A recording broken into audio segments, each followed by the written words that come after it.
இந்த வருடத்தினுடைய ரமலான் மாதத்தை நாம் எல்லாம் உயிரோடு அடைந்திருக்கிறோம். சென்ற ஆண்டு நம்மோடு உயிரோடு இருந்த பல சகோதரர்கள் இன்றைக்கு இந்த ஆண்டு இந்த ரமலான் மாதத்தில் நம்மோடு இல்லை, மரணித்து விட்டார்கள் என்பது நம் கண்கூடாக பார்க்கக்கூடிய ஒரு செய்தி. அப்ப இந்த செய்தியிலிருந்து நமக்கு கிடைக்கக்கூடிய படிப்பினை என்ன என்று சொன்னால், நாம் உயிரோடு இருக்கக்கூடிய இந்த நாள் வரைக்கும் தான் நாம் அமல்கள் செய்வதற்கு நமக்கு கொடுக்கப்பட்ட அவகாசங்களாக நாம் எடுக்க முடியும். அடுத்த ஆண்டு ரமலான் மாதத்தினுடைய நன்மைகளை நம்மால் எடுத்துக்கொள்ள முடியுமா? அந்த ரமலான் மாதத்தினுடைய நன்மைகளை நம்மால் அடைய முடியுமா? அதை சம்பாதித்து தேட முடியுமா என்பதெல்லாம் நம்மால் உறுதியாக நம்மால் சொல்ல முடியாத ஒரு விஷயம். அப்ப ஒரு நிரந்தரம் இல்லாத ஒரு வாழ்க்கையில அல்லாஹ் இந்த நேரத்தில் நமக்கு ஒரு வாழ்க்கையை கொடுத்திருக்கிறான். இந்த நேரத்தில் நமக்கு ரமலான் மாதத்தினுடைய இந்த நாளுடைய நோன்பை நாம் அடைவதற்காக அல்லாஹ் அந்த பாக்கியத்தை நமக்கு ஏற்படுத்தி இருக்கிறான். அப்படி அல்லாஹ் நமக்கு கொடுத்த இந்த அருட்கொடையை நாம் சரியாக பயன்படுத்துகிறோமா என்பதை நாம் எல்லாம் இந்த நேரத்தில் நம்முடைய மனக்கண்களுக்கு முன்னால் நாமே கேள்வி கேட்கக்கூடிய அந்த நேரத்தில் இருக்கிறோம். பொதுவாக அல்லாஹ் இந்த ரமலான் மாதத்தினுடைய நோன்பை குறித்து நமக்கு பேசக்கூடிய நேரத்தில் அல்லாஹ் திருமறையில பேசுகிறான், நம்பிக்கை கொண்டவரே, நீங்கள் இறை அஞ்சுவதற்காக உங்களுக்கு முன் சென்ற சமுதாயத்துக்கு எப்படி நோன்பை நான் கடமையாக்கி இருந்தேனோ அதுபோல உங்கள் மீதும் நான் நோன்பை கடமையாக்கி இருக்கிறேன் என்று அல்லாஹ் பேசுகிறார். அல்லாஹ் சொல்லக்கூடிய இந்த வசனத்தினுடைய செய்தி என்னன்னு சொன்னால், நோன்பு என்பது முழுக்க முழுக்க அல்லாஹ்வின் மீது அச்சம் ஏற்படுவதற்காகத்தான் தவிர வேறு எந்த ஒரு காரணத்துக்காகவும் இல்லை. அப்ப அல்லாஹ் நமக்கு நோன்பை கடமையாக்குவதற்கு முன்னால் முன் சென்ற சமூகத்திற்கும் பல்வேறு வகைகளில் அல்லாஹ் என்ன பண்ணிருக்காங்கன்னா அந்த இறை அச்சம் ஏற்படுத்துவதற்காக நோன்பை கடமையாக்கி இருப்பதாக அல்லாஹ் திருமறையில் பேசுகிறான். அந்த நோன்பு என்பது ரமலான் மாதத்தில் நாம் இந்த கிட்டத்தட்ட ஒரு மாத காலம் வைக்கக்கூடிய அளவுக்கு அதிகமான நன்மைகளை தரக்கூடிய அந்த நிலையில அந்த நோன்பு இருக்குதா என்று பார்த்தால் வரலாறுகள் இப்படி இல்லை. பொதுவாக நோன்பு கடமையாக்கப்பட்டிருக்கிறது. அல்லாஹ்வுடைய தூதர் அவர்களுக்கு ரமலானுடைய நோன்பு கடமையாக்கப்படுவதற்கு முன்னால் ஆஷுராவுடைய நோன்பு கடமையாக்கப்பட்டிருந்தது. முஹர்ரம் மாதத்தினுடைய 10வது நாள்ல ஆஷுராவுடைய நோன்பு கடமையாக இருந்தது. இன்னைக்கு நம்ம ஆஷுரா நோன்பு நோக்கிறோம். அதை எப்படி நோக்கிறோம்? நம்ம ஃபர்லா பார்க்கறது இல்ல, ஒரு சுன்னத்தா அந்த நோன்பை நோக்கிறோம். ஆஷுராவுடைய அந்த 10வது நாள் நாம் நோக்கக்கூடிய அந்த முஹர்ரம் நோன்பை நம்ம எப்படி நோக்கிறோம்? இன்ட்ரெஸ்ட் இருந்தா செய்யறோம். நமக்கு அல்லாஹ்வுடைய அந்த நன்மை வேணும், நோன்பு வச்சா அந்த கடமை இருக்குது, முஹர்ரம் மாதத்தில் நோன்பு வைப்பதால் அந்த நன்மை இருக்கிறது, அந்த நன்மையை அடைய வேண்டும் என்ற அந்த உள்ளச்சம் இறையச்சம் யாரிடத்தில் இருக்கிறதோ அவர்கள் இன்றைக்கு அந்த நோன்பை விடாமல் தொடர்ச்சியாக செய்வதை பார்க்கிறோம். சிலர் அந்த நோன்பை நோட்காமல் ரொம்ப அசதியாக இருப்பதையும் பார்க்கிறோம். ஆனால் அல்லாஹ்வுடைய தூதர் இந்த ரமலான் மாதம் முடிவு, அதாவது ஃபர்லாக்குவதற்கு முன்னால் ஆஷுராவுடைய நோன்பை நோற்றே ஆகணும். அதுதான் ஃபர்லா இருந்துச்சு. அதுக்கு பின்னால் ரமலானுடைய நோன்பு கடமையாக்கப்பட்டதுக்கு பின்னால் ஆஷுராவுடைய நோன்பு சுன்னத்தாக மாறுகிறது. அல்லாஹ்வுடைய தூதர் அவர்களே சொல்கிறார்கள், நீங்கள் விருப்பப்பட்டால் ரமலானுடைய நோன்பு கடமையாக்கப்பட்டதுக்கு பின்னால் ஆஷுராவுடைய நோன்பை நீங்கள் விருப்பப்பட்டால் வைத்துக் கொள்ளுங்கள், இல்லை என்றால் விட்டுவிடுங்கள் என்று அல்லாஹ்வுடைய தூதர் அவர்கள் சொன்னதாக ஒரு செய்தி இருக்குது. ஆயிஷா ரலியல்லாஹு அன்ஹா அறிவிக்கக்கூடிய புகாரில் வரக்கூடிய ஒரு செய்தி. அப்ப நம்ம இன்னைக்கு எப்படி இருக்கிறோம்? நோன்பனுடைய விஷயத்தில் இதற்கு முன்னால் ஒரே ஒரு நோன்பை வைத்து அந்த நன்மையை சம்பாதித்த மக்கள் மத்தியில அல்லாஹ் பெரும் அருட்கொடையாக இந்த ரமலான் மாதத்தினுடைய ஒரு மாத காலம் நோன்பு நோக்க வைத்து அந்த ரமலான் மாதத்தில் பல்வேறு நன்மைகளை நமக்கு சொல்லிக் கொடுத்து வணக்க வழிபாடுகளை அதிகப்படுத்தி இப்படி பல்வேறு நிலைகளில் நமக்கு நன்மைகளை ஆளை அள்ளக்கூடிய அளவுக்கு ஒரு பெரும் பொக்கிஷமாக இந்த மாதம் நமக்கு கடந்திருக்கு. அப்ப இந்த மாதத்தினுடைய மிகப்பெரிய முக்கியமான ஒரு செய்தி என்னன்னு சொன்னால், ரமலான் மாதத்தில் இருக்கக்கூடிய நோன்பை தாண்டி இருக்கக்கூடிய ஒரே ஒரு செய்தி என்னன்னா, அல்லாஹ்வை நின்று வணங்கக்கூடிய அந்த தொழுகையை தவிர வேறு எதையும் அல்லாஹ் சிறப்பாக இல்லை. இந்த மாதத்தில் நோன்பு வைக்கிறோம், அல்லாஹ்க்காக நோன்பு நோக்கிறோம், அதில் பல்வேறு நன்மைகள் அடைகிறோம். அப்ப நோன்பை வைத்ததன் காரணமாக ஒரு இறையச்சத்தின் காரணமாக நம்ம என்ன பண்றோம்? அல்லாஹ்வை மற்ற நாட்களில் நின்று தொழுவதை விட இந்த மாதங்களில் கூடுதலாக கவனம் செலுத்துகிறோம். அப்ப இந்த மாதத்தில் இருக்கக்கூடிய அந்த தொழுகையில் நாம் இன்றைக்கு எவ்வளவு அசதியாக இருக்கிறதையும் பார்க்க தான் செய்யறோம். எல்லாரும் பெர்ஃபெக்ட்டா 20 தொழுகையை தொழுகிறோமா அப்படின்னா கேள்விக்குறிதான். எல்லாரும் நோன்பு வைக்கிறோம், நோன்பு வைக்கிற அளவுக்கு இறையச்சத்தோடு இருக்கிறோமா அப்படின்னா அது கேள்விக்குறியா இருக்கிறது. நோன்பு நோக்கிறோம், அல்லாஹ்வை அஞ்சிக் கொண்டு அந்த நாளை கடத்துகிறோமா என்றால் அதுவும் கேள்விக்குறியாக இருக்கிறது. சரி, நோன்பு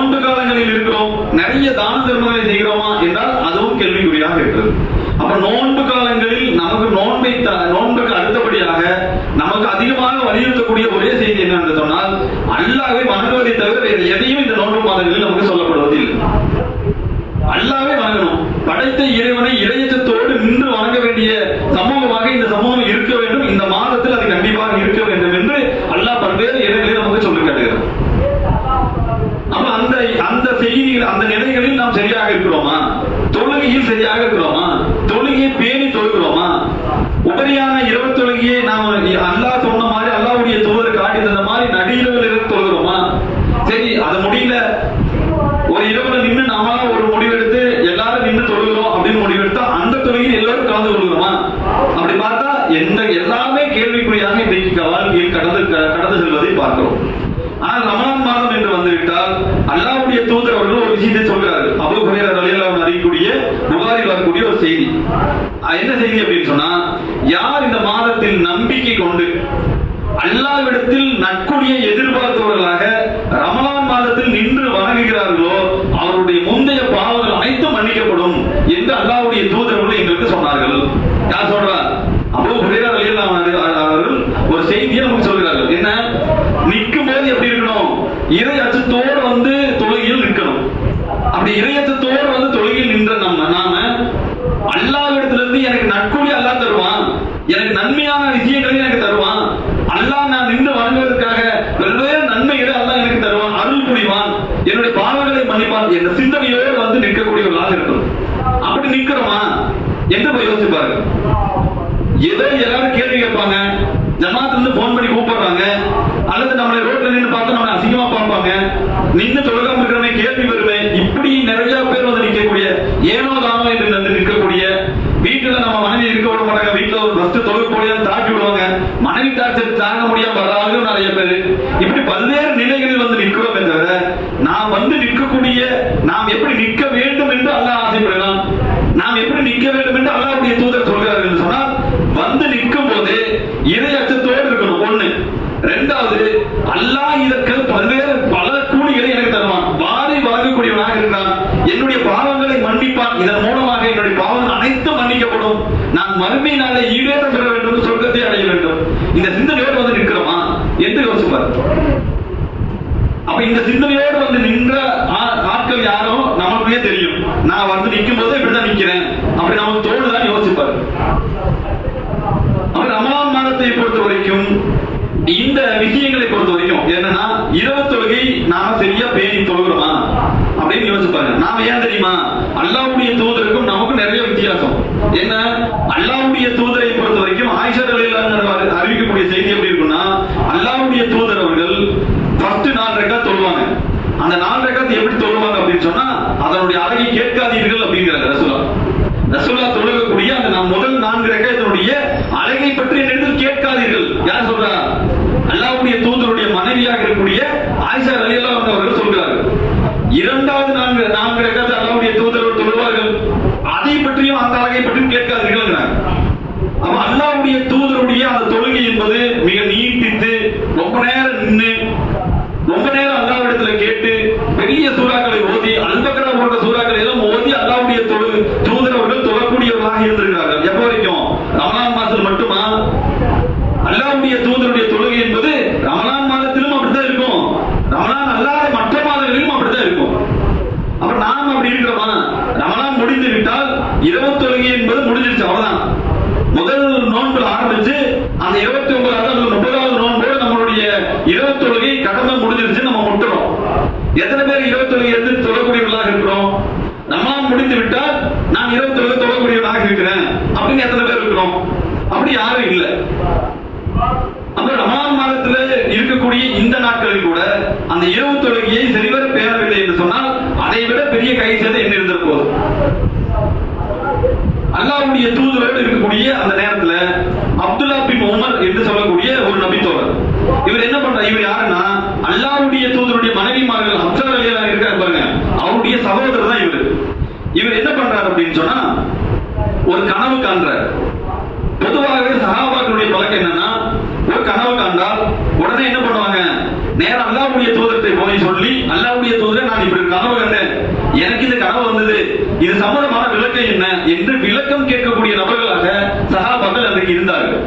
அப்ப இவர் என்ன பண்றாருன்னா ஒரு கனவு காண்றாரு. இந்த கனவு எப்படி காண்றாருன்னா, 2 வானவர்கள் இவரை என்ன பண்றாங்கன்னா ஒரு நரக நெருப்பிற்கு பக்கத்துல கொண்டு போய் இழுத்து கொண்டு போறாங்க.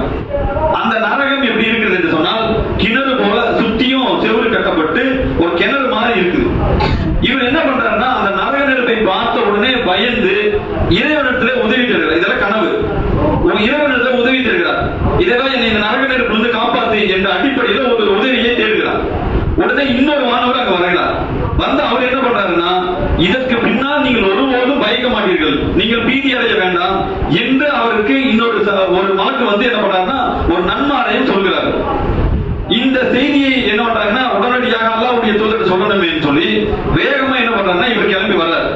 வரும்போது அப்சர்கள் இருக்கிறாங்க, அவங்ககிட்ட இந்த விஷயத்தை சொல்றாங்க. உடனே அவர் என்ன பண்றாரு, நேரம் அல்லாஹ்வுடைய தூதர்கிட்ட போய் என்ன பண்றாங்க அப்படின்னு சொன்னா, அல்லாஹ்வுடைய தூதரே, என்னுடைய சகோதரர் அப்துல்லா பின் உமர் அவர்கள் இப்படி ஒரு கனவு கண்டாரு அப்படின்னு சொல்றாங்க. அப்படி சொல்லக்கூடிய நேரத்துல அல்லாஹ்வுடைய தூதர் அவர்கள் என்ன பண்றாங்கன்னா, இந்த அப்துல்லா உமர் இருக்கிறார் போல, இவர் ரொம்ப நல்ல மனிதராஜு, ரொம்ப நட்பண்பாளராஜு, ரொம்ப நல்ல குணமுடைய கூடிய மனிதராஜு என்று அல்லாஹ்வுடைய தூதர் அவருக்கு ஒரு சர்டிபிகேட் கொடுத்துட்டு, ரசூலுல்லாஹ் சொன்ன ஒரு செய்தி என்ன தெரியுமா, நரக நெருப்பை பார்த்திருக்கீங்க, அல்லாஹ்விட்ட பெரிய இறையச்சத்தோட அங்க உதவி தேடி இருக்கோம், இதெல்லாம் கனவாக இருந்தாலும் கூட அல்லாஹ்வுடைய தூதர் அவருக்கு ஒரு செய்தியை சொல்கிறார்கள், நீங்க இனிமேல் எப்படி இருக்கணும் தெரியுமா அப்படின்னு சொல்லிட்டு, அப்துல்லா பின் உமர் அவர்கள் நல்ல மனிதர் தான், ஆனால் அவர் இரவில் எந்திரிச்சு தொழக்கூடியவராக இருந்தால் நன்றாக இருக்கும் என்று அல்லாஹ்வுடைய தூதர் தன்னுடைய மனைவியான அப்சரலில் சொல்றாங்க. இவங்க என்ன பண்றாங்கன்னா, அல்லாஹ்வுடைய தூதர் அவர்கள் இப்படி சொன்னாருன்னு சொல்லி இந்த நபித்தோழரும் தன்னுடைய சகோதரரும் சொல்றார். அல்லாஹ்வுடைய தூதர் அவர்கள் இந்த விஷயத்தை நான் சொன்னேன், அல்லாஹ்வுடைய தூதர்கள் இந்த விஷயத்தை சொன்னாங்க. யோசிச்சு பாருங்க, கனவு கண்டிருக்கோம், நம்மளும் எத்தனையோ விதமான கனவு கண்டிருப்போம், பயந்திருப்போம், அது சம்பந்தமான பல்வேறு பீதி அடைஞ்சிருப்போம், யாராத்தையோ போய் சொல்லி இருப்போம், இப்படி எல்லாம் இருக்கும். ஆனால் ஒரு பீதி அடையக்கூடிய ஒரு துர்பாக்கியமான சூழலில் நிற்கக்கூடிய அளவிற்கு ஒரு கனவு ஏற்படுது. அந்த கனவை பற்றி சொன்ன உடனே அல்லாஹ்வுடைய தூதர் அவர்கள் சொன்ன ஒரு செய்தி என்னன்னா, நீங்கள் இரவில் நின்று வணங்கலாமே, இரவில் நின்று வணங்கக்கூடிய மனிதராக நீங்க மாறலாமே என்று சொல்லக்கூடிய அளவிற்கு ஒரு கனவு ஏற்படுகிறது. ஆனால் இந்த செய்தியை கேட்ட உடனே அந்த நபித்தோழருடைய நிலையை வச்சு பார்க்கணும். நம்ம மாதிரியா, நாம இந்த பள்ளிவாசல் உட்கார்ந்து பேசுவோம், பயங்கரமா இறைச்சி இருக்கும், பயங்கர தர்த்தீப்போட இருப்போம், எல்லாம் பயங்கரமா இருக்கும். ஆனால் இந்த பள்ளிவாசலுடைய வாசலை விட்டு வெளியேறிவிட்டால் நம்முடைய வாழ்க்கை முறையே மாறிடுது, நம்மளுடைய சிந்தனைகள் மாறிவிடுகிறது, இந்த மார்க்கத்தை விட்டு மொத்தமாக வெளியேறி விடுகிறோம். ஆனா உள்ள இருக்கும்போது எப்படி இருக்கும், பயங்கரமா இருக்கும். நம்மள மாதிரி ஒரு தர்த்தீப்பான ஆளு, நம்மள மாதிரி ஒரு இறையச்சம் கொண்ட ஆளு, நம்ம மாதிரி ஒரு தௌஹீத்வாதி, இதெல்லாம் யாருமே பார்க்க முடியாது, அப்படி இருக்கும் நம்மளுடைய பேச்சு. ஆனால் செயல் அப்படி இருக்காது. ஆனால் அப்துல்லா பின் உமர் அவர்கள் அல்லாஹ்வுடைய தூதரோடு இந்த செய்தியை சொன்னதற்கு பின்னால் அவர் சொல்றார், அல்லாஹ்வுடைய தூதரோடு எனக்கு இந்த அறிவுரையை சொன்னதற்கு பின்னால் என்னுடைய வாழ்நாளில் நான் என்ன பண்ணல அப்படின்னா, இரவு தொழுகை தொழாமல் இருந்ததே கிடையாது. நான் குறைவாக உறங்கக்கூடியவனாக இருந்தேன், அதிகமா தூங்க மாட்டேன். ரசூலுல்லாஹ் சொல்லிட்டாங்களே, அதனால அதிகமாக நான் இரவு நேரங்களில் வணங்கக்கூடியவனாக இருந்தேன், என்னுடைய உறக்கத்தை குறைத்தவனாக இருந்திருக்கிறேன். யார் சொல்றா, ஒரு நபித்தோழர். அப்ப அந்த நபித்தோருடைய வாழ்க்கையிலிருந்து யோசிச்சு பாருங்க. ரசூலுல்லாஹ் சொல்லிட்டாங்க, ரசூலுல்லாஹ் சொன்னதுக்கு பிறகு அவருடைய வாழ்க்கையை நேரடியாக அப்படியே மாற்றுகிறார். ஏன், அல்லாஹ்வுடைய தூதர் சொல்லியாச்சு, இறையச்சம், இறைவனை நேசிக்கக்கூடிய அந்த பண்பு, அல்லாஹ்வையும் அல்லாஹ்வுடைய தூதரையும் நேசிக்கக்கூடிய அந்த பண்பு என்பது அவருடைய உயிரோட்டமாக இருந்துச்சு. நம்மள்ட்ட அப்படி உயிரோட்டமாக இருக்கிறதா என்று பார்த்தால் அது நம்மள்ட்ட நிறைய கேள்விக்குறிதான். அதே மாதிரி பாருங்க, நாம இன்னைக்கு பொதுவாகவே என்ன பண்ணுவோம் அப்படின்னு சொன்னா, தனிமையில் இருக்கும்போது இறையச்சத்தோடு இருக்க வேண்டும், இதான் மார்க்கம் சொல்லுது. பொதுவா கூட்டத்தோடு இருப்போம், பயங்கரமா இருக்கும் இறையச்சம். ஆனால் தனிமையில் இருக்கும்போது அந்த இறையச்சத்தோடு இருக்கிறோமா என்று சிந்தித்து பாருங்க. அது ரொம்ப முக்கியம். இந்த மார்க்கம் நமக்கு வலியுறுத்தக்கூடிய ஒரு செய்தி என்னன்னு சொன்னா, இந்த நோன்பு காலங்களில் நமக்கு கூடிய ட்ரைனிங்கே தான். பொதுவாகவே நோன்பை பத்தி எல்லாரும் இந்த செய்தியை கேட்டிருக்கோம். என்ன, பொதுவா நோன்பு வைக்கிறோம், எல்லாத்துக்கும் முன்னாடி தண்ணி குடிக்க மாட்டோம். ஆனா நம்ம நினைச்சா ஒரு ரூமுக்கு உட்காந்து தண்ணி குடிச்சிட முடியும். ஆனா குடிக்கிறோமா, அந்த நோன்பு அப்படி திறக்கிற மாதிரி சூழல் பண்றோமா? தனியாக மற்ற நாட்கள் இருக்கும்போது ஏதாவது தப்பு செய்வோம், ஆனா நோன்பு வைத்ததுக்கு பின்னால் ஏதாவது ஒரு தப்பு செய்வோமா? யாருமே பார்க்கல, ஆனா நம்ம தப்பு செய்யுமா? செய்ய மாட்டோம். ஏன், அவ்வளவு கட்டுப்பாடோடு அவ்வளவு இறையச்சத்தோடு நாம் இருக்கிறோம். மற்ற நாட்களில் அப்படி இருக்கிறோமா என்று பார்த்தால் இருக்க மாட்டோம். அப்ப இந்த சபைகளில் இருக்கும்போது நம்மளுடைய பேச்சுக்கள், சபையை விட்டு வெளியில எவ்வளவு பெரிய கை சேதம் என்பதை இந்த செய்தி நமக்கு பெரிய விஷயத்தை சொல்லும். ரசூலுல்லாஹ் சொல்றாங்க என்னன்னா, மறுமை நாள்ல என்னுடைய சமூகத்தில் என்ன ஒரு சமூகம் எப்படி வரும்னா, திகாமா என்று சொல்லக்கூடிய ஒரு மலை அளவுக்கு நன்மைகளை அந்த நாளில் கொண்டு வருவார்கள். அல்லாஹ்வுடைய தூதர் சொல்லக்கூடிய இந்த செய்தி நல்லா நம்மளுக்கு படிப்படியாக இருக்கக்கூடிய செய்தி. ரசூலுல்லாஹ் சொல்றாங்க, மறுமை நாள்ல ஒரு சமூகம் வரும். எப்படி வருமா? ஒரு பெரிய மலை அளவு நன்மைகளை சேர்த்து வைத்துக் கொண்டு அந்த நன்மைகளோடு வரக்கூடிய ஒரு சமூகம் அப்படி வருமா. அப்படி வரக்கூடிய அந்த சமூகத்தை அல்லாஹ் என்ன பண்ணுவான் அப்படின்னு சொன்னா, அவருடைய நன்மைகளை அல்லாஹ் தூசு மாதிரி தூள் தூளாக மொத்த மலை எப்படி நம்ம தூள் தூளாக எப்படி இருக்குமோ அந்த மாதிரி அத்தனை நன்மைகளையும் அல்லாஹ் தூள் தூளாக சிதறடித்து விடுவான் என்று அல்லாஹ்வுடைய தூதர் ஒரு செய்தியை சொல்றாங்க. சொன்னதுமே என்ன பண்றாங்கன்னா, சௌபான் ரலியல்லாஹு அவர்கள் என்ன செய்யறாங்க அப்படின்னா, அல்லாஹ்வுடைய தூதரே அந்த சமூகத்தை பற்றி நீங்கள் எங்களுக்கு எச்சரிக்கை செய்யுங்கள். ஏன் தெரியுமா? நாங்கள் வாழக்கூடிய நேரத்தில் அப்படி ஒரு சமூகம் இருந்திருக்கும்ல, அந்த சமூகத்திலிருந்து நாங்கள் எச்சரிக்கையாக கவனமாக இருக்க வேண்டும் என்பதற்காக அந்த சமூகத்தை குறித்து எங்களுக்கு பதில் சொல்லுங்க, விளக்கம் கொடுங்க. அப்ப ரசூலுல்லாஹ் ஒரு விளக்கம் கொடுக்குறாங்க. என்ன அப்படின்னு சொன்னா, மக்களே நீங்கள் அறிந்து கொள்ளுங்கள், அவர்கள் யார் என்று சொன்னால் உங்களுடைய சகோதரர்கள், சமகாலத்தில் நம்மோடு வாழக்கூடியவர்களாக இருப்பார்கள். அல்லாஹ்வுடைய தூதர் சொல்றாங்க, அந்த ஒட்டுமொத்த நன்மையும் இழக்கக்கூடிய மனிதர்கள் யார் என்று சொன்னால் அவர்கள் உங்களோடு தோளோடு தோள் நின்று உங்களோடு பரஸ்பரம் வாழக்கூடிய ஒரு சகோதரர்களாக இருப்பார்கள் என்று அல்லாஹ்வுடைய தூதர் சொல்லிவிட்டு சொல்கிறார்கள். உங்களுடைய இனத்தை சேர்ந்தவர்களாக இருப்பார்கள், உங்களோடு இருப்பார்கள், உங்களுடைய நண்பர்களாக இருப்பார்கள், உங்களுடைய சமூகமாக இருக்கும், உங்களுடைய இனத்தை சேர்ந்தவர்களாக இருப்பார்கள் என்று சொல்லிவிட்டு அவர்கள் எப்படி என்று சொன்னால் அவர்கள் இரவில் நின்று வணக்க வழிபாடுகளில் உங்களோடு சேர்ந்து ஈடுபடுவார்கள். ஆனால் அவர்கள் தனித்திருக்கக்கூடிய நேரத்தில் நல்லா யோசிச்சு பாருங்க, நம்மோடு நின்று நோன்பு வைப்பார்கள், நம்மோடு நின்று வணக்க வழிபாடு செய்வார்கள், நம்மோடு தான தர்மங்கள் செய்வார்கள், நம்மோடு அனைத்து விதமான நன்மைகளும் செய்வார்கள். எப்போ? நாம் எல்லாம் ஒன்று சேர்ந்து இருக்கக்கூடிய நேரத்தில் செய்வார்கள். ஒன்னா இருக்கக்கூடிய நேரத்தில் அனைத்து நன்மைகளும் செய்துவிட்டு ரசூலுல்லாஹ் சொல்றாங்க, அவர்கள் தனித்து இருக்கக்கூடிய நேரத்தில் ஒட்டுமொத்த சமூகமாக இருக்கக்கூடிய நேரத்தில் எந்த தீமைகளில் இருந்தெல்லாம் விலகி இருந்தார்களோ, அல்லாஹ்வும் அல்லாஹ்வுடைய தூதரவர்களும் எதையெல்லாம் ஹராம் என்று தடுத்து வைத்திருந்தார்களோ அதையெல்லாம் தனிமையில் செய்து முடிப்பார்கள் என்று அல்லாஹ்வுடைய தூதர் சொல்கிறார்கள். நாம யோசிச்சு பாருங்க, நாம சாதாரணமா இன்னைக்கு கடந்து போறோம், நம்மளுக்கு இந்த பண்பு இருந்தால் இது இன்றோடு நம்ம விட்டு ஒழிச்சிடணும். ஒரு சபையில் உட்கார்ந்து நல்லது பேசுவோம், ஆனால் அந்த எந்த வார்த்தைகளை கொண்டு பேசுகிறோமோ அந்த வார்த்தைகளை எப்ப கைவிடுவோம் சொன்னா, தனிமையில் போனதுமே நாம எந்த சமூகத்துக்கு நம்ம மார்க்கத்தை சொன்னோமோ, எந்த சமூகத்துக்கு நன்மைகளை எத்தி வைத்தோமோ அந்த நன்மைகளை எல்லாம் தூர தள்ளிவிட்டு நேர் எதிராக இருக்கக்கூடிய அந்த பாவங்களை தனிமையில் செய்யக்கூடியவர்களாக இருப்பார்கள். இவர்கள் தான் இந்த கை சேதக்கூடிய நபர்களாக அல்லாஹ்வுடைய தூதர் சொல்கிறார்கள். அப்ப யோசிச்சு பாருங்க, நாம வாழக்கூடிய நேரத்தில் நாம நன்மை செய்ய சொல்லுவோம், ஆனால் நம்ம நன்மை செய்ய மாட்டோம். நாம வாழக்கூடிய நேரத்தில் பிறருடைய தீமைகளை சுட்டி காட்டுவோம், ஆனால் தனிமையில் இருக்கும்போது அந்த தீமைகளை நம்மோடு ஒன்றரை கலந்து வைத்திருப்போம்.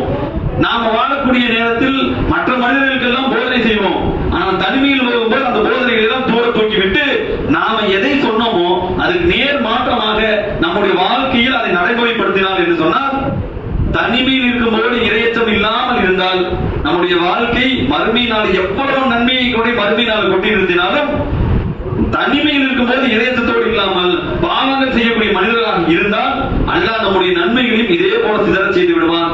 எனவே அன்பிற்குரிய சகோதரர்களே, நாம் வாழக்கூடிய நேரத்தில் நாம் செய்யக்கூடிய அத்தனை அவைகளையும் எவ்வளவு முடியுமோ அவ்வளவு அமல்கள் சேர்த்து வைத்து விட வேண்டும். அதே சமயத்தில் தனிமையில் பெரும் பாவங்களை விட்டு தவிர்த்துக் கொள்ள மனிதர்களாக இருக்க வேண்டும் என்ற அந்த உரையை சொல்லி முடித்தவர்களாக முதல் உரையை முடித்து இரண்டாம் உரையை பார்ப்போம்.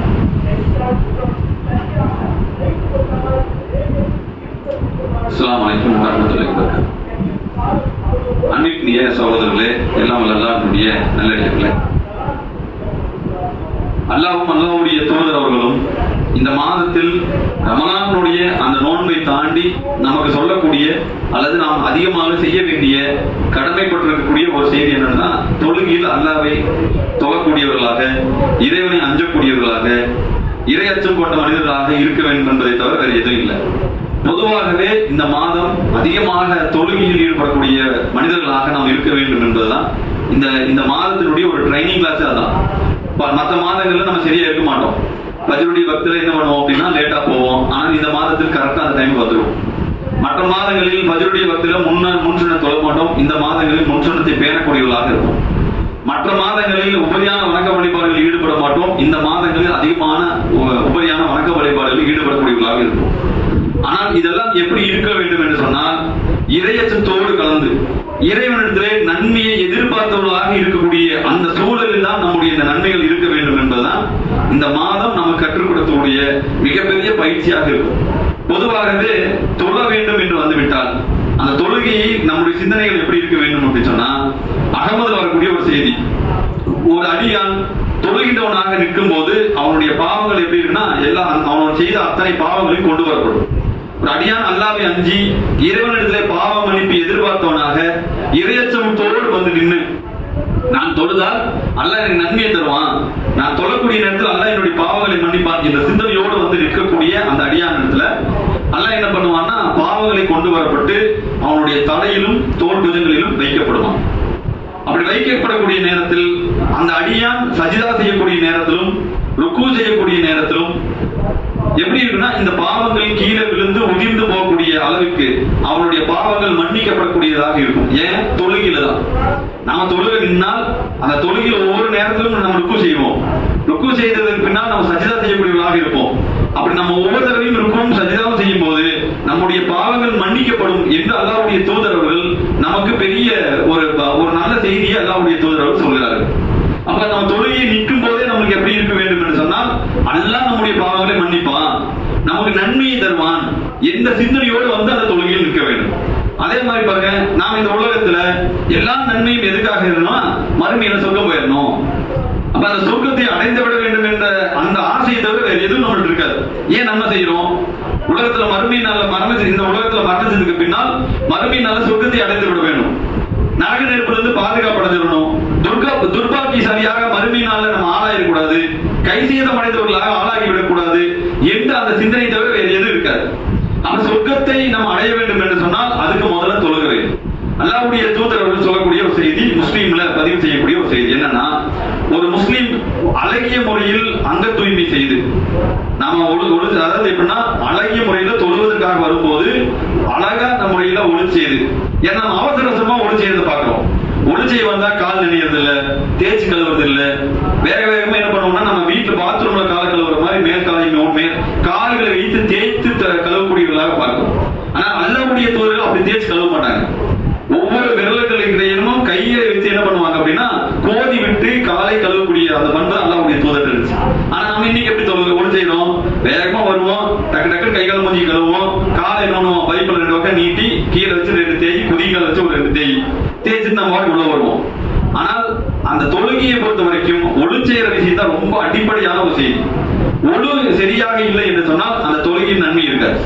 நம்ம ஒழுகை எப்படி இருக்கணும்னா, நான் நேரம் வந்து அல்லாஹ்வுடைய நன்மை எதிர்பார்த்தவர்களாக அழகிய முறையில் வந்து பொறுமையாக ஒழுகை செய்யக்கூடியவர்களாக இருக்கணும். அதே மாதிரி அகத்தையும் முகத்தையும் உள்ளத்தையும் சரி தன்னுடைய முகத்தையும் சரி ஒருமுகப்படுத்தணும். நம்ம தொழுகைக்காக வரும்போது இறையச்சத்தோடு அந்த உள்ளத்தை மாற்றி நிறுத்த வேண்டும். உலகத்தை பற்றி சிந்தனை இருக்கக்கூடாது, சொந்த பந்தங்களை பற்றி சிந்தனை இருக்கக்கூடாது, குடும்பங்களை பற்றி சிந்தனை இருக்கக்கூடாது. அல்லது இறைவனிடம் முன்னாடி நின்று நம்முடைய கோரிக்கையை வைக்கக்கூடியவனாக, அல்லது நம்முடைய முன்னால் இறைவன் நிற்கிறான் என்ற சிந்தனையோடு, இறைவன் நம்மளை பார்த்துக் கொண்டிருக்கிறான், இறைவனை வணங்கப் போகிறோம் என்ற சிந்தனையோடு வந்து அந்த தொழுகையை நிற்கக்கூடியவர்களாக இருக்க வேண்டும். அப்படி யார் பணிந்து உள்ளச்சத்தோடு தொழுகிறார்களோ அவர்களுக்கு சொர்க்கம் கட்டாயமாக்காமல் இருக்கப்படாது.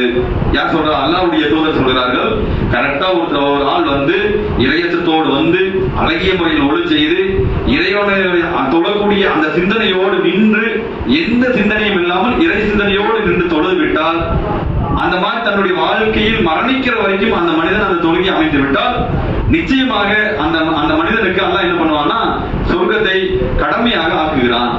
அப்ப இதை விட ஒரு பெரிய நம்மளுக்கு என்ன கிஃப்ட் வேணும்? அப்ப தொழுகையை பொறுத்த வரைக்கும் இந்த மாதிரி தொழுகையை நாம் நிறைவேற்றக்கூடியவர்களாக இருக்கும். ஆனா நம்முடைய பாக்கியம் எப்படி இருக்கும்? தொழுகை என்று வந்துவிட்டால் நமக்கு யாராவது ஒருத்தர் அறிவுரை சொன்னால் அல்லது யாராவது சுட்டி காட்டினால் அதுல ஏதாவது தப்பிச்சு ஓடக்கூடிய அந்த சூழலை பார்க்கிறோம், அல்லது ஏதாவது ஒரு காரணத்தை சொல்லக்கூடிய சூழலை பார்க்கிறோம். இது மாதிரி சகாபாக்கள் இருந்துச்சு. ஆனா அதை திருத்திக் கொள்வார்கள். பொதுவாக அல்லாஹ்வுடைய தூதருடைய ஃபாத்திமா ரலியல்லாஹு இருப்பாங்கல்ல, அலி ரலியல்லாஹு இருக்காங்க. அல்லாஹ்வுடைய தூதர் என்ன பண்றாங்க அப்படின்னா, எவ்வளவு கோபம் வருதுன்னு பாருங்க. ரசூலுல்லாஹ்க்கு பொறுத்த வரைக்கும் தொழுகை தொழுகையில் ஒரு காரணத்தை பற்றி பேசிவிட்டால் அல்லது ஏதாவது ஒரு சப்பக்கட்டு கட்டிட்டோம் அப்படின்னு சொன்னா ரசூலுல்லாஹ்க்கு வர மாதிரி ஒரு கோபம் வேற யாருக்குமே வராது. அல்லாஹ்வுடைய தூதர் என்ன பண்றாங்கன்னா, ஃபாத்திமா ரலியல்லாஹு வீட்டுக்கு வர்றாங்க. வரக்கூடிய நேரத்தில் ஒரு இரவு நேரத்தில் வர்றாங்க. வரக்கூடிய நேரத்தில் ரசூலுல்லாஹ் என்ன பண்றாங்கன்னா, தன்னுடைய மகள்கிட்டையும் மருமகன்கிட்டையும் என்ன பண்றாங்க அப்படின்னா, ஏமா எந்திரிச்சு நீ இரவு தொழுகலையா? சஹாபிய பெண்கள் இடத்தில், சஹாபாக்கள் இடத்தில் தொழுகையை பற்றி நம்ம சொல்ல வேண்டியதில்லை. அவ்வளவு ரொம்ப பக்குவமாக பயங்கர இறையச்சத்தோடு மறுமையை மட்டுமே தன்னுடைய வாழ்க்கையினுடைய லட்சியமாக வைத்து வாழ்ந்த ஒரு சஹாபாக்கள். ஆனால் இவர் அல்லாஹ்வுடைய தூதர் என்ன பண்ணாங்கன்னா, ஒரு நாள் வருகிறார், மகளுடைய வீட்டுக்கு வருகிறார், மருமகனை பார்க்க சந்திக்கிறார். அல்லாஹ்வுடைய தூதர் என்ன கேட்கிறார், நீங்க இரவுல எந்திரிச்சு தொழுவியா, நீங்க சகஜ தொழுவியா அப்படின்னு கேட்கிறாங்க. அப்படி கேட்கக்கூடிய நேரத்தில் அலி ரலியல்லாஹு என்ன சொல்றாங்கன்னா, அல்லாஹ்வின் தூதரே, எங்களுடைய உயிர் யாருடைய கையில் இருக்கிறதோ அவன் எங்களை தூக்கத்திலிருந்து எழுப்ப நாடினால் நாங்க தூக்கத்திலிருந்து எந்திரிச்சிருவோமே. தூங்கிடுறாங்க. தூங்குறதுக்கான காரணத்தை அழகிய முறையில் தான் பதில் சொல்றாங்க. நம்ம என்ன பண்றோம், அல்லா நாடல நம்ம எந்திரிக்கல அப்படின்னு சொல்லுவோம். இதே மாதிரி அவர் என்ன சொல்றா, எங்களுடைய உயிர் யாருடைய கையில் இருக்கிறதோ அந்த இறைவன் எங்களை தூக்கத்திலிருந்து எழுப்ப நாடினால் எழுப்பி இருப்பான்ல, அவன் அல்லாஹ் என்னை தூங்க வச்சுட்டா நாங்க தூங்கிட்டோம் அப்படின்னு அல்லாஹ்வுடைய தூதருக்கு ஒரு பதிலை தருகிறார். ரசூலுல்லாஹ் என்ன பண்றாங்க தெரியுமா, ரொம்ப கோபத்தோடு ஒரு மருமகன் அந்த கோபத்தை காட்ட முடியல, மகன்கிட்டயும் அந்த கோபத்தை காட்ட முடியல. ஒரு தொழுகைக்காக எழுந்திருக்கிறோம், சரி எந்திரிச்சிடணும்னு சொல்லணுமே, தொழுகிறோம்னு சொல்லணுமே, அப்படி சொல்லாமல் வேறு ஒரு காரணத்தை தூங்கினதுக்கு ஒரு காரணத்தை காட்டுகிறார்கள் என்று சொன்னால் அல்லாஹ்வுடைய தூதருக்கு கோபத்தை வந்து என்ன பண்றாங்கன்னா, இவங்க திரும்பிட்டு போகும்போது நாம போகல கோபப்பட்டு ஒரு மகன் மீதோ ஒரு தந்தை மீதோ கோபப்பட்டு போகல, அது மாதிரி அல்லாஹ்வுடைய தூதர் அவர்கள் தன்னுடைய தொடையில தட்டிட்டு மனிதன் அதிகமாக தர்க்கம் செய்யக்கூடியவனாக இருக்கிறான் என்று அலி ரலியல்லாஹு காதலையும் சரி, ஃபாத்திமா ரலியல்லாஹு காதலையும் காதுல விழப்படக்கூடிய அளவுக்கு தன்னுடைய அந்த வார்த்தையை அல்லாஹ்வுடைய தூதர் அந்த வீட்டுக்குள்ள சொல்லிட்டு தான் வெளியில போறான். என்ன காரணம், தொழல அப்படின்னு சொன்னா தொழலதான், தப்புனா தப்புதான். ஆனா நம்ம என்ன பண்றோம், அதுக்கு ஒரு காரணத்தை வைத்திருப்போம். நான் 4 மணிக்கு தான் வந்தேன், தூங்கிட்டேன், எந்திரிக்கல, 1000 காரணத்தை சொல்கிறோம். தொழாமல் இருப்பதற்கு, தொழாமல் இருந்ததற்கு 1000 காரணங்களை நாம சொல்லிட்டே தான் இருக்கிறோம். ஆனால் அது அல்லாஹ்வுடைய தூதருக்கு எவ்வளவு பெரிய கோபத்தை ஏற்படுத்தியது என்று யோசிச்சு பாருங்க.